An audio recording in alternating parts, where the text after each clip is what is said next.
बिस्मिल्लाहिर्रहमानिर्रहीम। अस्सलाम वालेकुम dear students, welcome to my YouTube channel. आज हम करेंगे MTS 603 की असाइनमेंट नंबर 1 का सोल्यूशन, जिसके टोटल मार्क्स आपके पास 20 हैं और ड्यू डेट इसकी 8 जून है। इंस्ट्रक्शन आप खुद रीड कर लीजिएगा। सबसे पहले हम क्वेश्चन पे चलते हैं डायरेक्ट। तो क्वेश्चन में हमें एक स्टेटमेंट दी हुई है, एक इक्वेशन दी हुई है और साथ में उसका इंटरवल भी डिफाइन किया गया है। और जहाँ पे दो मेथड्स को यूज़ करके हमने इनमें बताना है कि कौन सा मेथड जो है वो ज़्यादा फास्ट है और किसको यूज़ करके हम ज़्यादा जल्दी अपने आंसर की तरफ पहुंच सकते हैं। मतलब जीरो के करीब करीब हमने इनकी वैल्यूज़ जो है वो फाइंड करनी होती है बाय यूजिंग आइट्रेशन प्रोसेस। तो स्टार्ट करते हैं। यहाँ पे हमें एक्स नॉट की वैल्यू भी दी गई है, x naught is equal to -0.6557 और हमने यहाँ पे सिर्फ 3 आइट्रेशन दोनों मेथड के ऊपर अप्लाई करनी है। तो सोल्यूशन की तरफ चलते हैं। पहले हम बाय यूजिंग बाइसेक्शन मेथड करेंगे।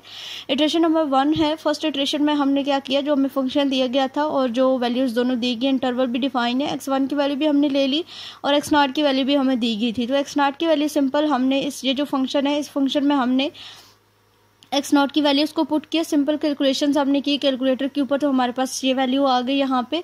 देन हमने f-1 फाइंड किया। ये जो फंक्शन था, इसी फंक्शन में हमने f-1 को पुट कर दिया और हमारे पास जो है इसकी ये वैल्यू आ जाएगी।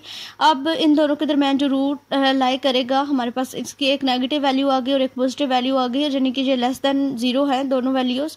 तो हम लिख सकते हैं कि so the roots lie between -1 and 0.6557 because f-1 and f of this function is less than 0। Then second iteration पे आ जाए। तो सेकंड इटरेशन में हमने x2 फाइंड किया। सबसे पहले x0 plus x1 divided by 2। तो इन दोनों की वैल्यूज़ को हमने यहाँ पे पुट कर दिए। जो वैल्यूज़ आप आगे पीछे कर ले, -0.6557 -1 है, वो थोड़ी सी टाइपिंग मिस्टेक होगी। ऐसे भी ठीक है, आप ऐसे भी लिख सकते हैं, ठीक है। तो यहाँ पे हमारे पास इसका ये आंसर आगे कैलकुलेशन करने के बाद। देन f(x2) हमने फाइंड किया, जो हमें दिया गया था।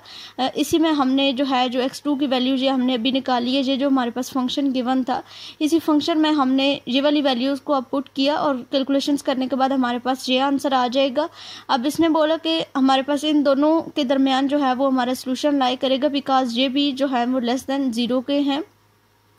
देन इटरेशन नंबर 3 पे हम आ गए। तो x3 हमने फाइंड कर लिया, x2 plus x0 divided by 2 है। इन दोनों की वैल्यूज़ को पुट कर दिया। x2 की वैल्यू जो अभी हमने यहाँ पे फाइंड की थी, ये वाली वैल्यू को हमने यहाँ पे पुट कर दिया। तो यहाँ पे जो है वो हमारे पास वैल्यू इसकी आ जाएगी। जो भी आपको असाइनमेंट आती है, एक दफ़ा अपनी असाइनमेंट को जो है वो उसके क्वेश्चंस को लाजमी देख लिया करें, क्योंकि इस तरह के क्वेश्चन आपके पेपर में भी आ सकते हैं। तो आगे चलते हैं। अगला जो हमारा है, जहाँ पे अब हमने क्या किया, फाइंड किया x3 को फाइंड करने के बाद सिंपल जो फंक्शन दिया गया था उसी में ये जो हमने वैल्यूज़ को निकाली है, जो वैल्यू x3 की निकाली है, उसको हमने उसी फंक्शन में पुट किया। कैलकुलेशंस करने के बाद हमारे पास ये वैल्यू आ जाएगी। अब जो हमारा रूट है वो इन दोनों वैल्यूज़ के दरमियान जो है वो लाई करेगा और हमने 3 इटरेशन ही फाइंड करनी है। आप देख सकते हैं कि ये जो हमारा सोल्यूशन अब निकला है, ये 0 से करीब करीब होता जा रहा है, ठीक है, 0 के करीब पहुंचने वाला है। अगर मजीद हम इटरेशंस करें इसके ऊपर तो हम एट द एंड जो है वो 0 पे पहुंच जाएंगे। तो यहाँ पे हमने 3 रूट्स ही इसके फाइंड करने थे, 3 इटरेशन ही सॉरी फाइंड करनी थी। तो हम लिख सकते हैं answer real root of the equation after 3 iteration is -0.00735। Then अब हम देखते हैं कि अगर न्यूटन रेफसन मेथड को हम यूज़ करके इसी क्वेश्चन को सॉल्व करें तो फिर हमारे पास क्या इसका आंसर आता है। तो हमने फर्स्ट इटरेशन इसके ऊपर ली, इसका थोड़ा सा मेथड अलग होता है।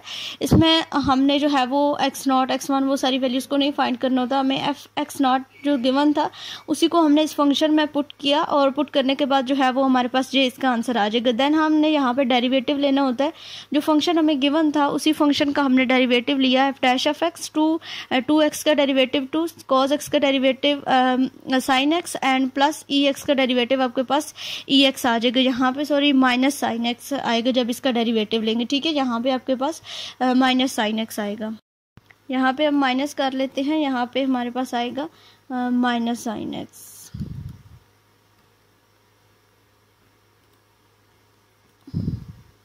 ओके तो माइनस sin x यहाँ पे आया, फिर उन्हीं वैल्यूज़ को हमने यहाँ पे पुट कर दिया। करने के बाद हमारे पास जो है वो इसका ये आंसर आ जाएगा। देन इसकी सेकंड इटरेशन हमने की। यहाँ पे अब हमने x1 फाइंड कर लिया, ये फार्मूला लगा के। x0 की वैल्यू हमें दी गई थी और f' ऑफ x0 यानी कि डेरिवेटिव भी हमने इसका फाइंड कर लिया। फाइंड करने के बाद हमने ये वैल्यूज़ लगाई तो हमारे पास इसका ये आंसर आ गया। देन f(x) जो हमें दिया गया था उसी में हमने अब ये जो हमने वैल्यू निकाली है वो वाली वैल्यूज़ को हमने इसमें पुट किया और सिंपल हमारे पास ये वाला आंसर आ जाएगा 0.0027। Then f dash of x यानी कि जो डेरिवेटिव हमने लिया था उसमें फिर इसी फंक्शन को हमने पुट करना है, जो अभी हमने फंक्शन निकाला था उसी फंक्शन को हमने जो है वो डेरिवेटिव वाले में भी पुट कर देना, 2.5320 आ जाए, क्योंकि हमें ये डेरिवेटिव आगे चाहिए होता है, दैट्स वे हम डेरिवेटिव साथ फाइंड करते हैं।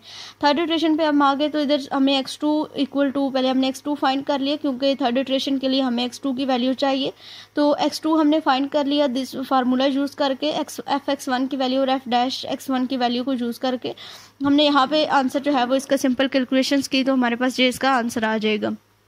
Then f dash of x is equal to जो हमें फंक्शन दिया गया था उसमें अब हमने ये वाली जो वैल्यू निकाली है x2 की वो वैल्यू को पुट कर दिया, एंड एट द एंड हमारी जो थर्ड इटरेशन है वो आ जाएगी x3 equal to x2 minus x2 divided by f dash of x2, और इसकी वैल्यूज़ को हमने पुट किया तो ये हमारे पास वैल्यू आ जाएगी। अब जो हमारी ये वैल्यू है ये मज़ीद करीब है हमारे ज़ीरो के, तो हम यहाँ पे लिख सकते हैं कि जो न्यूटन रफसन मेथड है वो ज़्यादा तेज़ी से जो है वो कन्वर्ज करता है और ज़्यादा जल्दी जो है वो हमें ज़ीरो के करीब लेके जाता है, तो हम लिख सकते हैं इसका रीज़न ये दे सकते हैं कि जो न्यूटन मेथड है वो मोर फास्टर देन है बाइसेक्शन मेथड के। तो ये थी हमारा आज की वीडियो, आई होप सो कि ये आपको समझ आ गई होगी।